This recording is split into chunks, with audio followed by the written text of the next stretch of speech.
वेदम ऋषि भवन्तो स्वाहा रुद्रवेदम ऋषि भवन्तो स्वाहा ओम प्रजापतेय अग्निदेवता रुद्राय काल भैरवाय अग्निरुद्राय पाणिब्रह्मणेय पंचविद्याय. How do we enter Ayurveda in this modern day context? Very beautiful. Ayurveda is an ancient Vedic art of healing the body, mind and consciousness, and to bring harmony in between the individual and the environment. This system of medicine has been practicing in India since last 5,000 years ago. So many kings and emperors came and went. So many other invaders came and went. And Ayurveda is still alive, still teaching. Ayurvedo Amritanam means those individuals who seek longevity. Jiveda Sharadaha Shatam, Pashyema Sharadaha Shatam. Let us live happily together for 100 years. Let us walk together, share together for 100 years. Because Ayurveda says normal span of human life is 100 years. Or it can go beyond 100. But because of wrong diet, wrong lifestyle and wrong environment, our bodily doshas undergo changes. Vata, Pitta, Kapha, these are the three organizations. They are responsible for creation of your unique constitution. And your constitution is Prakriti. Prakriti is your genetic code. It is your blueprint. And that blueprint, Prakriti, is there within every RNA DNA. But because of the environmental changes, seasonal changes, dietetic changes, all these 20 gunas, 10 pairs of opposite are there in the universe. Guru manda himasnigdha slakshna pradustiraha gunaha sa sukshma vishada vimshati sa viparaya. Guru, heavy. Opposite of Guru is Lagu, light. Hot, cold. Dry, unctuous. So these qualities in the environment, they do affect our RNA DNA. So when our environment is very cold, very dry, it will increase the cold and dry quality of water, and person will get dry skin, dry muscle, dry colon, dry joint. He will get cracking and popping of the joint, constipation, gas, bloating. It will promote Vata dosha. If environment is very hot, sharp, penetrating like sunlight, people are working under hot sun for hours together. This hot, sharp, penetrating quality will increase pitta in the body. Person will get hives, rash, urticaria, acidity, hyperacidity, acid reflux, acid indigestion, and it can increase the inflammatory marker. Person can get eczema, psoriasis, and so many skin disorder. So this is the environment. And if the environment is very damp, cold, it will increase kapha dosha. And kapha will create stiffness, swelling, as well as slow, sluggish thyroid, slow metabolism. So environment is very important. And to harmonize our body, environments we change to some extent, but total environment is not in our hand. So we have to change our diet, our lifestyle, cleansing, detox program. So for that reason, Ayurveda does Panchakarma. Panchakarma are 5 purificatory measures. Snehan and Svedan, voliation and sudation is the Purva Rupa, is the Purva Karma of Panchakarma, because Snehan and Svedan will bring the molecules of Vata, Pitta, Kapha back to the GI tract. All Vata molecule will go to the colon, Pakvashe, and we can remove them by Basti. All Pitta molecules will go into the intestine, Grahani, small intestine, liver and hemopoietic system, and then they will come back to the Grahani, and we will remove the Pitta by viration. And all Kapha molecules, they will come to the fundus of the stomach, gastric mucin secretion. Therefore, Panchakarma help to remove Kapha by Vaman, Pitta by viration, and Vata by Basti. But remaining residual dosha can be removed by Nasya and Rakta Moksha. So these are the 5 purificatory measures. Then we have to change our diet, our lifestyle, and this way, even there is a modern medicine. On the contrary, modern medicine is helping to enhance the horizon of knowledge. I'm not against modern medicine. I studied it. I learned both Ayurveda and Allopath concurrently and inherently together. So, in modern medicine, they teach their student inspection, palpation, percussion, auscultation. In Ayurveda, we do the inspection is darshan pariksha, palpation is sparshan pariksha, akutan is percussion, and listening with the stethoscope is auscultation. So inspection, palpation, percussion, auscultation, all these clinical barometer can be studied in Ayurveda and we can increase the horizon of our wisdom. So modern medicine and Ayurveda can go together. This is called integration and this is the future medicine. We should do integration of Ayurveda with allopathic medicine, integration of Ayurveda with acupuncture, integration of Ayurveda with naturopath, and integration of Ayurveda with homeopathy. Even we can create homeopathic Ayurvedic medicine. So this is very profound, eye-opening dialogue. Thank you for your wonderful question. And there are many scholars from all over the world. I do salutation to you. This is the time to enhance our doors of perception so that we can change the environment as much as we can, but we can change the internal environment. It is called science of ecology. External environment is external ecology. Internal environment is internal ecology. If outside is hot, I can cool inside.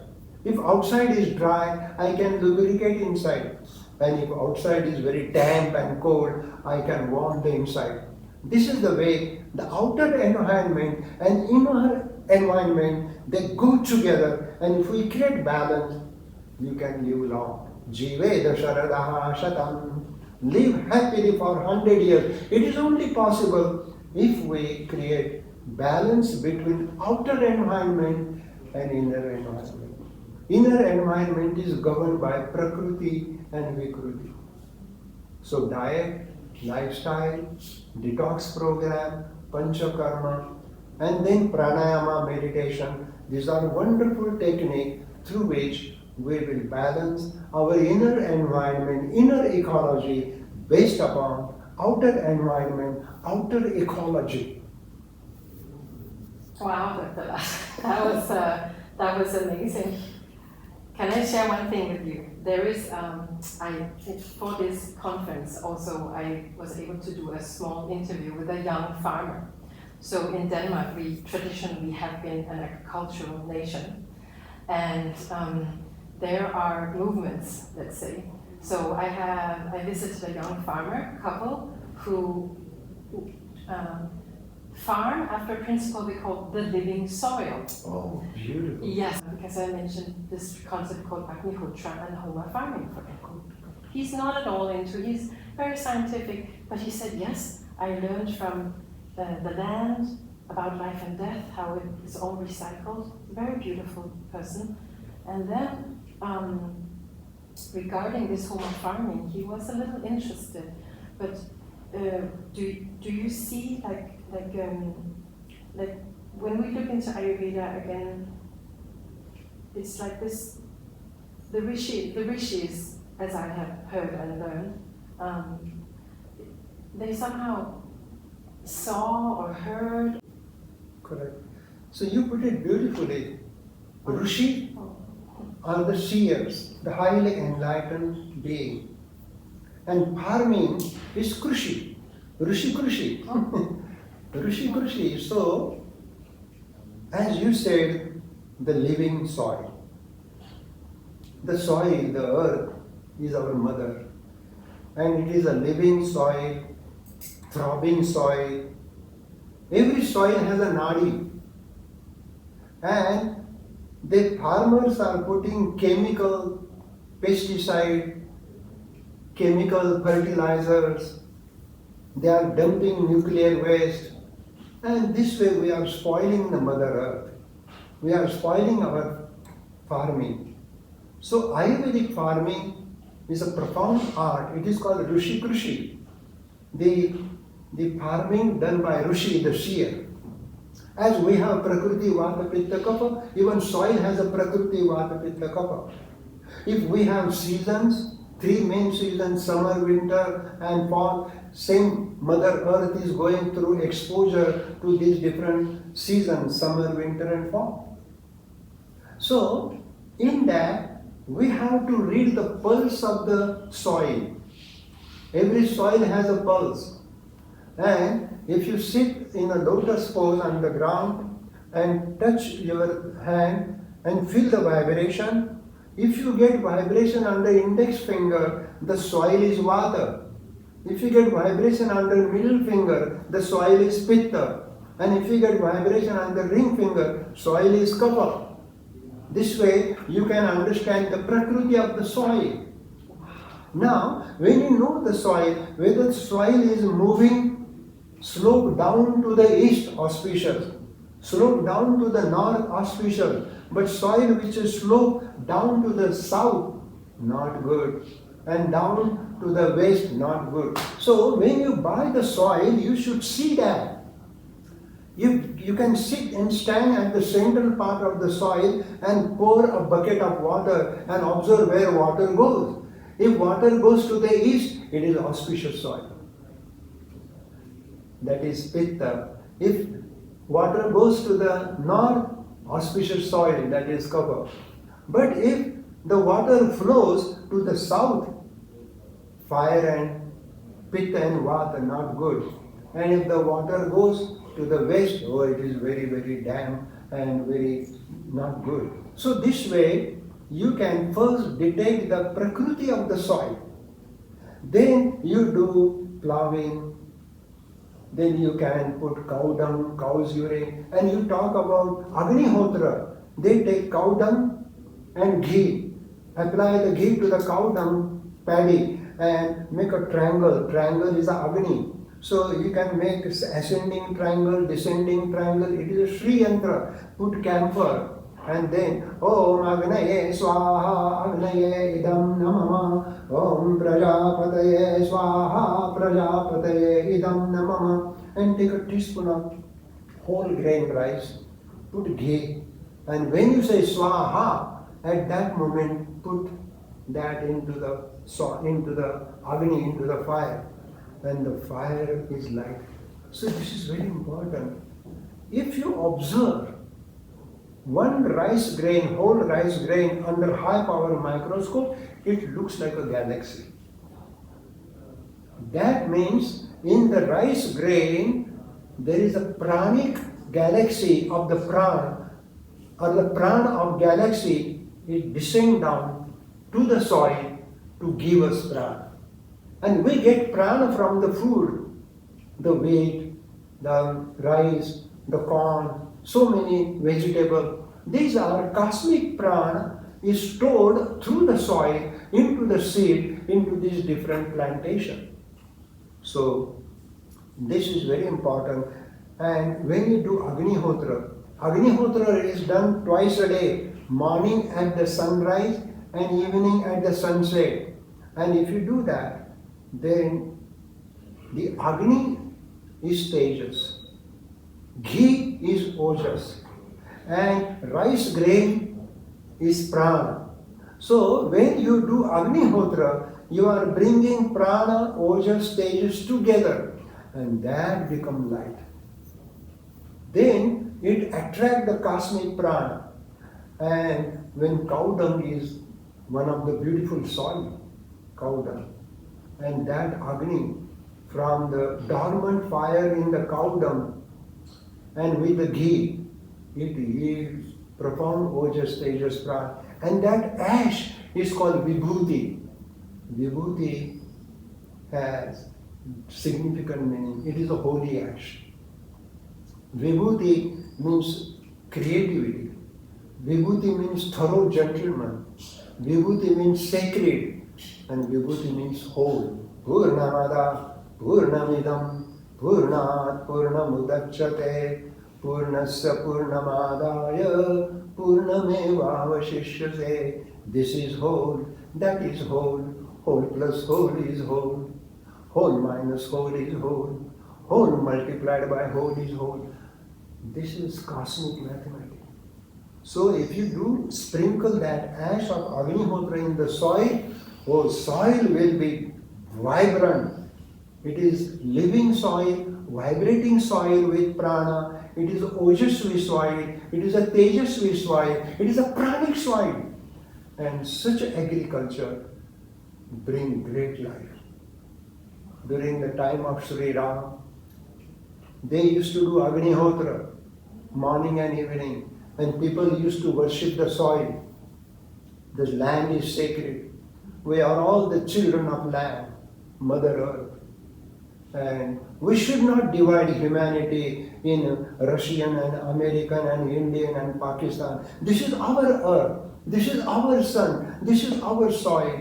And we should take care of the soil. Should not spoil the soil by using chemical fertilizer, chemical pesticide, and dumping nuclear waste in the Mother Earth heart. That's not good.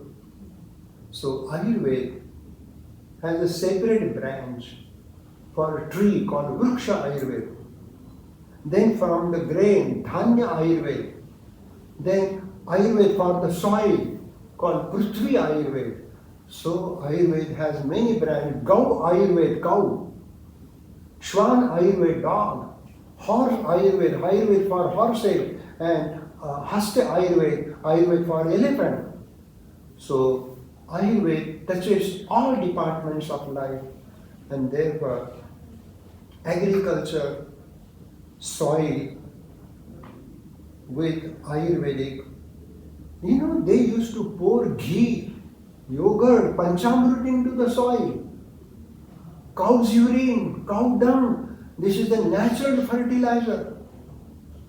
And then Agnihotra ash, even if you sprinkle handful ash, it will do miracle. So Rishi and Krushi. Krushi is agriculture and Rishi is the seer. I'm just giving you very opening to this wonderful topic. Wow. And really, Ayurvedic way of organically grown herbs, food is very important. Because there are RNA, DNA in the rice. And your RNA, DNA and rice RNA, DNA match. And that's why your rice, your grain, your wheat should nourish your RNA, DNA. Correct. That's very profound. That's very beautiful. Wow, Dr. La. I was going to round this up by saying, do you have anything to share to the Danish population? But I think you already just did. But if you have just one inspirational quote, besides everything you just shared, which is just unfathomable and beautiful. So even we use soil for edema. If a person has edema, take a soil, add little water, make a mud and do mud bath. Yeah. Just apply that mud of the soil, organic soil, to the swollen feet and sit in the sunlight. And by evening, swelling is gone. So these things may have been traditionally in different cultures, but Oh, we yeah. forgot, and then India has been the lineage holder, Yeah, the very space old holder for all culture, these very old traditions. civilization. Yes. So it is just so wonderful that the interest of Ayurveda is increasing. Banyan tree? Yes. Banyan tree, they are a columnar root and they sprinkle their very subtle seeds in the soil. And that soil under the banyan tree is called Bhasma, the holy ash. And if you take that banyan tree soil and if you apply to the skin, it will heal eczema, psoriasis and arthritis. Ayurveda is so valuable and we need it, and I guess also that's why the interest is spreading more and more, also from those, the secret sutra that Ayurveda is here for us and it will come and surface more when it's in dire need and Correct. less and all that. And I will also say this community we have in Denmark. A lot of them are medicinal doctors, nurses, and therapists, and just in general, wonderful people. I love Denmark. My many students are there, and Denmark is very sacred, holy, loving community, and they love Veda, they love Ayurveda. They come here to receive Panchakarma, and they come to Ashwell to receive Panchakarma, and they come to Ashwell to learn Ayurveda. So thank you, Denmark friend, for supporting Ayurveda both in Ashwell, North Carolina, and in India, Pune, VIOA. Thank you. Namaste. Namaste. Wow, that was beautiful. You welcome.